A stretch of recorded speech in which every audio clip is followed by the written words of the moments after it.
10টি নাম 10টি দেবীর নামকে ইঙ্গিত করে। অতি সাধারণ নাম, কিন্তু ক্ষমতা অসীম, প্রচণ্ড শক্তিশালী।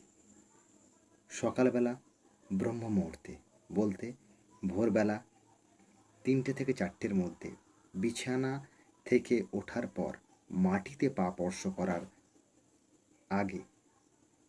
ব্রহ্ম মুহূর্ত এমন একটা মুহূর্ত যে মুহূর্তে সকলের পক্ষে ঘুম থেকে ওঠা সম্ভব হয় না।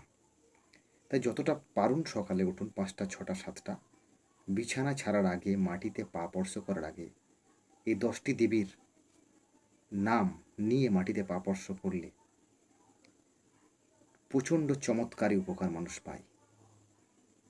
অতি সাধারণ নাম, কিন্তু যার ক্ষমতা, আবারও বলছি, অসীম শক্তিশালী।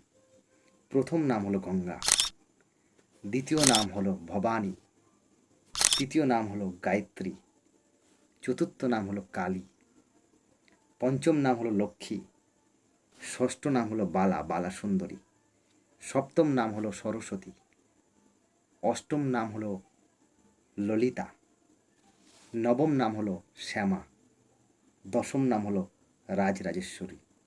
এই 10টি দেবীর নাম নেয়ার পর মাটি স্পর্শ করুন, মাটিতে পা স্পর্শ করুন, অতীব চমৎকার আসবে আপনার জীবনে। নমস্কার।